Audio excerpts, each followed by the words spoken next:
எப்படி இருக்க புஷ்பா? எடுத்துக்கோ. நல்லா நீ என்ன செய்ய நாகேஷா? அந்த ஆள்கிட்ட நான் உன்னை கொண்டு போட்டேன்னு சொல்லிட்டேனே. கொல்லனா அது பொய்னாயிடும்ல.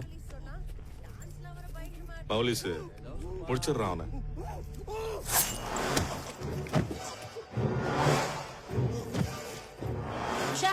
வத்த காய போட்ட கூட அங்க ரத்த வாசம் தான் வரும். வெங்கடேசா கழுவி விடுறாத. என்ன புஷ்பா இந்த சைடு வேலை? கொண்டா ரெடி நல்லா இருக்கானா? பாவண்ணா அண்ணே கலர் கலக்கிட்டேனே. என்ன கலரு? கருப்பு தானே? பிளாக் தானே? போன வாட்டியா நீ பிளாக்னு சொல்லி பிரவுன் அடிச்சிட்டடா. மண்டை முழுக்க தேங்காய் நார் ஆட்டம் ஆயிடுச்சு. அப்போ ஏதோ தெரியாம தப்பு பண்ணிட்டேனே. இது பிளாக் தான் நெசம். எனக்கு உன் மேல நம்பிக்கை இல்லடா. அத அவன் மண்டையில அடி. அட்ரா சரிதானே புஷ்பா நான் செஞ்சது? என் கிட்டே வந்து ரேட் பேசுறான். டன்னுக்கு 50 லட்சம் வேணுமா இந்த நாய்க்கு? உங்களுக்கு எல்லாம் என்ன தெரியும்? என்கிட்ட சரக்கு சேர்க்கறதுக்கு நீங்க 2 செக் போஸ்ட் தாண்டினா போதும். ஆனா நான் சரக்கு சென்னைக்கு அனுப்புறதுக்கு 15 செக் போஸ்ட் தாண்டணும்டா. என்ன கஷ்டம் தெரியுமா அது? ஆமாண்ணா கஷ்டம்தான். நான் கூட அந்த 15 செக் போஸ்ட் தாண்ட ரொம்ப கஷ்டப்பட்டேனா. அந்த எஸ்ஐ மணிகண்டா இருக்கால, லட்சம் கேக்குறானாவா? அநியாயம்ல.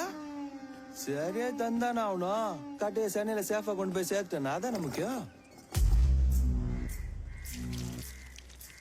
சரக்க சென்னையில சேர வச்சிட்டியா? நீ ஏன் போறடா சென்னைக்கெல்லாம்?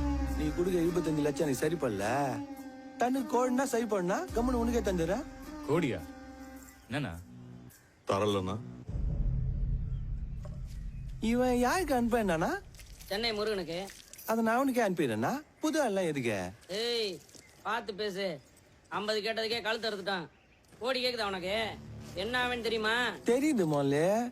நான் கூட 50 லட்சம் கேட்கலான்னு தான் வந்தேன். இங்க வந்த உடனேதான் தெரிஞ்சுது இதுல இஸ்கு அதிகம்னு. அதான் கோடி கேட்டேன். கட்டுதான் என்ன? அதாண்ணா தண்ணி கோடினா சரி. எல்லா கட்டையெல்லாம் சென்னை முருகேசனுக்கே நான் அனுப்பிக்கிறேன்.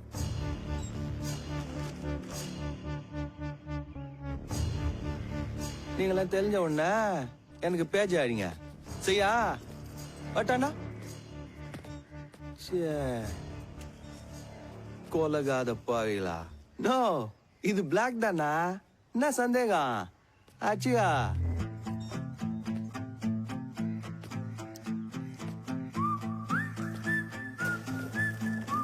உக்காந்து இருக்காங்க மூஞ்சி மேல மியூசிக்க போட்டுக்கிட்டு.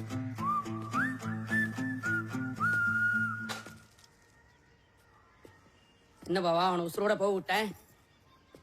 என்ன அவன் போய் 6 நாள் கழிச்சு வந்து கேக்குறா இத? ஒரு கொலைய பார்த்தும் கூட இப்படி பேசிட்டு போறான். ஷாக்ல இருந்தேன் பாவா.